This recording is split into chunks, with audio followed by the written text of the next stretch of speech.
Hello everyone and welcome to EyeSee's ESOMAR session tackling the challenges of new product development and the opportunities behavioral research holds when it comes to planning, developing and launching innovation, especially during times of global uncertainty. I am pleased to introduce you to our experts today, Marija Đorđević, the product director at EyeSee, who is bringing a plethora of productization knowledge to the table, having previously worked in the telco, FMCG and media industries, and Milica Kovač, our product manager, who has been utilizing her rich and diverse experience in working with global clients and tackling complex studies to develop the research solutions our clients have been adding to their toolbox. Welcome, and let's jump right in. Thanks, Dina. On the path toward a successful innovation that satisfies the requirements of consumers, marketeers are often faced with many challenges along the way. In the CPG industry, many departments closely collaborate on the developing and launching of a new product. Marketing, R&D, finance, consumer insights, supply chain, legal and sales, and given the scale of departments involved, it requires tight cross-department collaboration. The investments for new products are massive, while budgets are more constrained, and executives must weigh in on a myriad of information, both internal and external, to be able to decide whether to launch a new product. One of the most important pieces of information related to launching an NPD is the consumer response. And this is where the market researchers jump in. By estimating the in-market success of the newly developed products, they reduce the risk and in turn help companies prevent costly failures. New product development is divided into several phases, and market research should be conducted at all phases of the design process, starting from early stages of conceptualization to more refined prototype versions, and finally in the validation phase with the newly developed products. Traditionally, market research agencies have relied on large sets of data when testing NPDs. In-house usage test data for trials combined with surveys, household panel data, distribution and marketing investments, which are then fed into complex mathematical models that predict market share and provide volume forecasts. Besides being more costly and quite lengthy, these more complex models face new challenges. Absolutely. I think this is especially true for e-commerce, given the massive influx of online shoppers we have seen over the last few years. And with the subsequent shift from in-store to online, consumer habits, needs, and behavior have become even more challenging to predict than pre-COVID purchasing behavior. Exactly. And that is why I would encourage clients to include also the digital-first approach when launching a new product. The reality is more people are buying online, and the first moment of truth, at least for some products, may be on the e-commerce site rather than on a physical store. The digital environment offers some clever options when it comes to product presentation. And at EyeSee, besides replicas for brick-and-mortar environments, we have developed replicas of all major e-tailers and adapted our methods for testing on both digital, e-commerce, and brick-and-mortar channel. So by now, you may be wondering, how do we tackle new product development testing? The very first step in every study is screening. It goes without saying that recruiting the right audience is critical, especially for a new product launch strategy, which is an equation with many unknowns. So we take the necessary steps to pinpoint the right target audience for each study and do so diligently. Nowadays, most automated research platforms on the market only allow you to pick category shoppers at best, which is why we ensured our solution is highly customizable and tailored to each study by adding more granular subcategory criteria, including frequency of its usage, understanding brand awareness and openness to purchasing the new product, and even filter the geolocation in some cases. With every added testing criteria, you're chipping away the potential risk of a new launch. On top of this, our remote research approach allows us to conduct studies in over 40 countries across the globe via respondents' mobile or desktop devices, enabling our clients to tap into any market. The second and very important step for us was to empower brands to test and launch their innovation both in brick and mortar and across digital platforms with the same precision. As e-commerce continues to take the world by storm, more and more brands have been on a mission to establish their online presence. But what works in digital might not have the same impact in brick and mortar, and vice versa. And this is where in-context research comes into play. Given that our tests are conducted remotely and on respondents' devices to enable the finding scalability, it was essential to develop highly realistic yet virtual shopping environments. So when it comes to new product launches in-store, and as Maria mentioned before, our team is able to recreate any store or retail environment with high accuracy, allowing shoppers to buy products as they normally would. With eye tracking, we can also measure respondents' eye gazes to understand what they are or are not looking at, and if they are noticing the new product on the shelf. The same goes for e-commerce. We can develop websites or web page mockups, think Amazon, Target, Kroger, and let respondents shop and explore as they do in real life while we collect data about their shopping behavior. Having the ability and agility to put them in such a context that feels familiar and authentic and do so remotely for any market is undoubtedly the key player in estimating the success of any new product launch strategy. Thirdly, we have a sequential monadic approach to testing new products. What does this mean? In order to really capture the switching behavior and potential cannibalization effects, our solution rests on the premise of having the same people make two shopping purchases, one in a competitive environment before new product introduction, and then another one with a new product launched and implemented on the shelves or web pages. Of course, we also took the time to develop tactics that overcome the potential downsides of sequential design, such as putting a cognitive load on people's working memory with different memory tasks between purchases, exposing them to marketing materials, catalogs, or newsletters with the NPD incorporated, and similar. Now, to help you paint the picture of what a market share estimation study for, let's say, brick and mortar looks like, we have conducted an NPD study that aimed to verify the EyeSee NPD solution against real-life sales data. Here is a bit of the study background. Just like any NPD, the product in question here has a specific proposition. It comes from a beloved and trusted brand, leading in its category, but enters a completely new space, the breakfast category. With its type of packaging and position on the shelf, this product should represent an alternative to instant oatmeal breakfasts. This product was launched on the local market just a few months before our study, so we could longitudinally follow the development of its sales on one hand, and on the other hand, conduct the study among consumers unaware of its existence. In this way, we have confirmed that our NPD solution, based on virtual shelves, gives a reliable estimate of real NPD sales in the first year of launch. Additionally, the switching analysis on SKU level uncovered that not only oatmeals but some less expected breakfast categories also represent a relevant competition to this new product. Consumers don't switch within the same product category and same packaging type, but within the same flavor, same price range, and consumption purpose. We have also incorporated some modular standardized protocols with this NPD study as well: pack and concept testing and pricing evaluation. So to summarize, the modularity of this behavioral solution allows brands to tackle a wide range of business questions within their new product launch strategies, such as pricing, pack, hero image, or claim testing, and do it on the right target audience.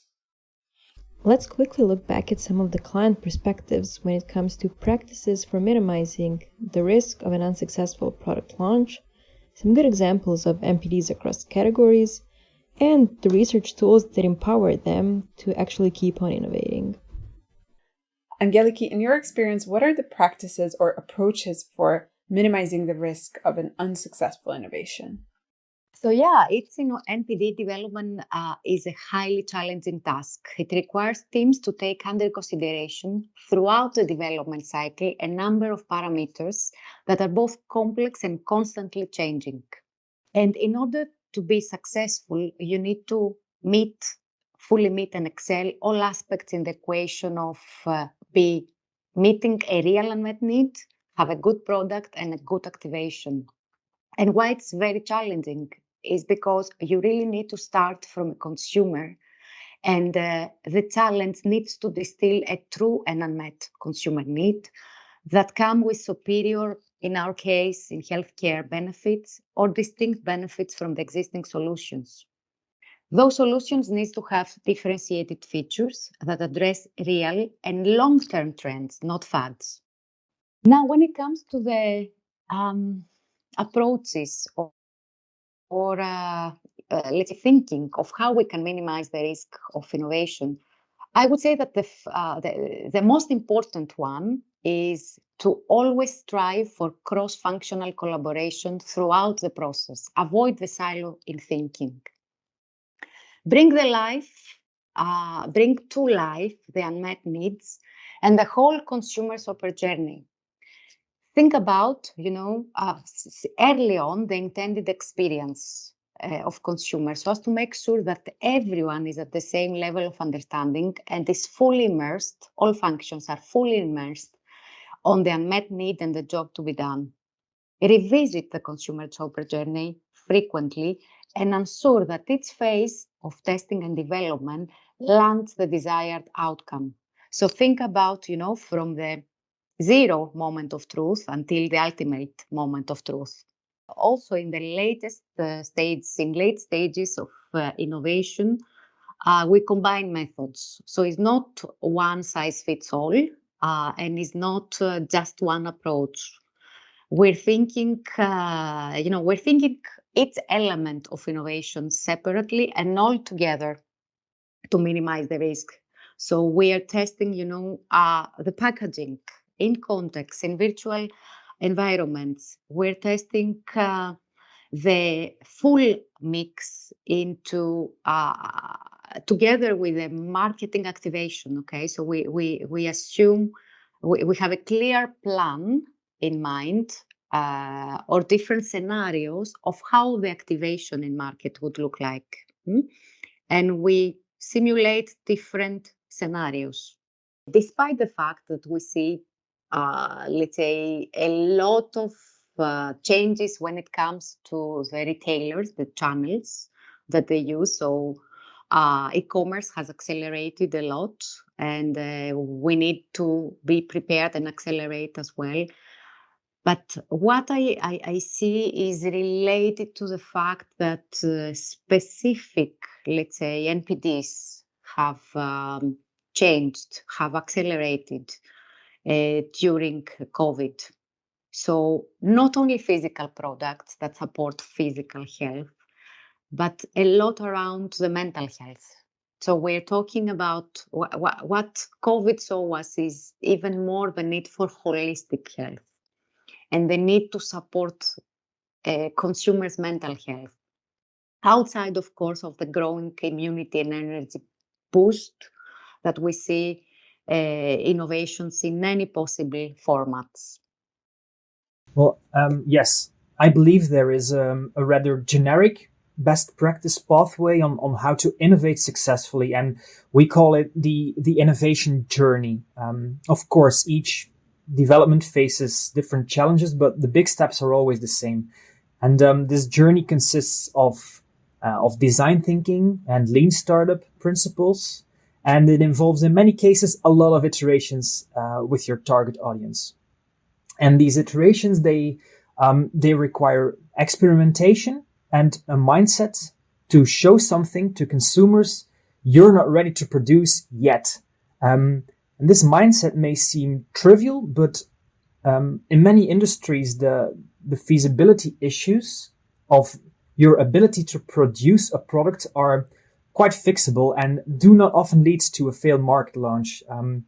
The biggest questions that need answering are mostly like, one, do you cover a problem worth solving? 2, are people willing to adopt your solution? And 3, are people willing to pay on a sustainable way for that solution? So when we provide accelerator programs that we offer at the Academy for Corporate Entrepreneurship, we always include like a prototype fund for innovation teams. And this prototype fund allows them to pick the right experiment and to get a party involved to execute a rapid experiment in, let's say, 2 business days. And that really accelerates progress and it bypasses all the corporate approval flows. That would be my answer for how to go about removing uncertainty when developing innovations. Well, I think innovations around sustainability is happening in all categories. I wouldn't deny, for instance, there are many sort of innovations happening in mining industry, for instance. But I think the excitement in the innovation comes in when we can see it manifest in our daily life. So an example of an exciting innovation in the water category is that Evian. So Evian has this new first in-home water dispenser, and it's called Evian Renew. And it's made out of a collapsible 5-liter Evian bubble-shaped container. And the thin and the light quote-unquote bubble is actually 100% recyclable and made of a 100% recycled plastic skin, which contracts when the water is removed and it takes on a new shape after every use. So it's a perfect combination of innovation design and sustainability. And going beyond products we actually sell, here is an example from Danone, South Africa on how sustainability is promoted. So yogurt tubs can be converted to useful resources such as desks or jungle gyms. This jungle gym that you're seeing is made using 1 ton of recycled plastic and donated by Danone to a school. And Danone South Africa also committed to donating 500 desks made of recycled yogurt tubs to 13 preschools last year. It's calling on all children across the country to remember that waste should not end up on the street or in nature, but rather it should be recycled. And this then is another way of getting excitement and usefulness coincide with the sustainability drives. I think we are quite fortunate to live in a world where we see a lot of innovations happening, including in the area of sustainability. Of course, some of them are driven by AI and IoT. And I'm seeing one thing which is very interesting for me. I interact with a lot of Gen Z and millennials on a regular basis because I have teaching assignments in colleges and universities. And that's where I see that it's very heartwarming to see them coming up with these ideas for, say, sustainable packaging, IoT-based, reusable, and high-tech containers.